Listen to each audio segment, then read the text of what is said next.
ನಮಸ್ಕಾರ ಸ್ನೇಹಿತರೆ, ರಿಷಿ ಟೇಲ್ಸ್ ಚಾನಲ್ಗೆ ಸ್ವಾಗತ.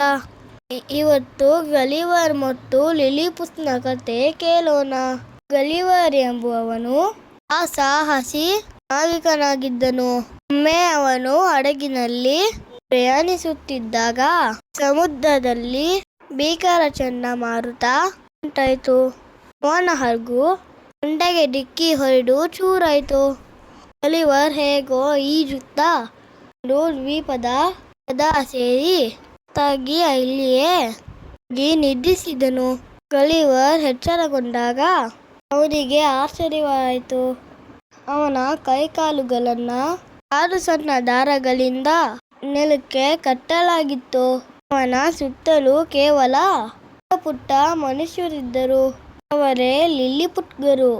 ಗಲಿವರ್ ಅವರಿಗೆ ದೈತ್ಯನಂತೆ ಕಂಡಿದ್ದನು.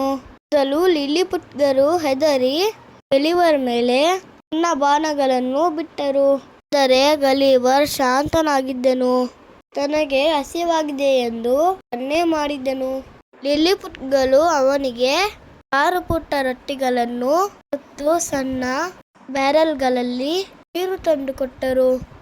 ಗಲಿವರ್ನ ಒಳ್ಳೆತನವನ್ನು ಕಂಡು ಅವರು ಅವನನ್ನು ಬಿಡುಗಡೆ ಮಾಡಿ ತಮ್ಮ ರಾಜನ ಬಳಿ ಕರ್ಕೊಂಡೋದ್ರು.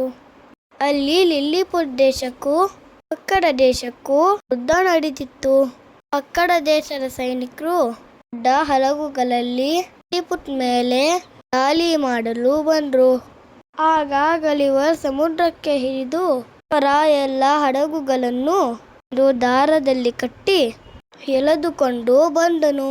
ಇದರಿಂದ ಲಿಲಿಪುಟ್ ದೇಶವು ಯುದ್ಧದಲ್ಲಿ ಗೆದ್ದಿತು. ಲಿಲಿಪುಟ್ ರಾಜ ಗಲಿವರ್ಗೆ ಧನ್ಯವಾದ ಅರ್ಪಿಸಿದನು.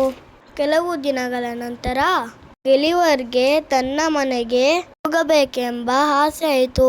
ಲಿಲಿಪುಟ್ಗಳು ಅವನಿಗೆ ಒಂದು ದೊಡ್ಡ ದೋಣಿಯನ್ನು ತಯಾರಿಸಲು ಸಹಾಯ ಮಾಡಿದ್ರು. ಗಲಿವರ್ ಎಲ್ಲರಿಗೂ ಜಯ ಹೇಳಿ ತನ್ನ ದೇಶಕ್ಕೆ ಮರಳಿದನು. ನಾವು ಎಷ್ಟೇ ದೊಡ್ಡವರಾಗಿದ್ರೂ ಶಕ್ತಿಶಾಲಿಗರಾಗಿದ್ರೂ ಎಲ್ಲರೊಂದಿಗೆ ಪ್ರೀತಿಯಿಂದ ವರ್ತಿಸಬೇಕು. ಸಹಾಯ ಮಾಡುವ ಗುಣ ಎಲ್ಲಕ್ಕಿಂತ ದೊಡ್ಡದು. ಗಲಿವರ್ನ ಕತೆ ನಿಮಗೆ ಇಷ್ಟ ಆಯ್ತಾ? ಹಾಗಾದರೆ ಸಬ್ಸ್ಕ್ರೈಬ್, ಲೈಕ್ ಮತ್ತು ಶೇರ್ ಮಾಡಿ. ರಿಷಿ ಟೇಲ್ಸ್ ನೋಡೋದನ್ನ ಮರಿಬೇಡಿ.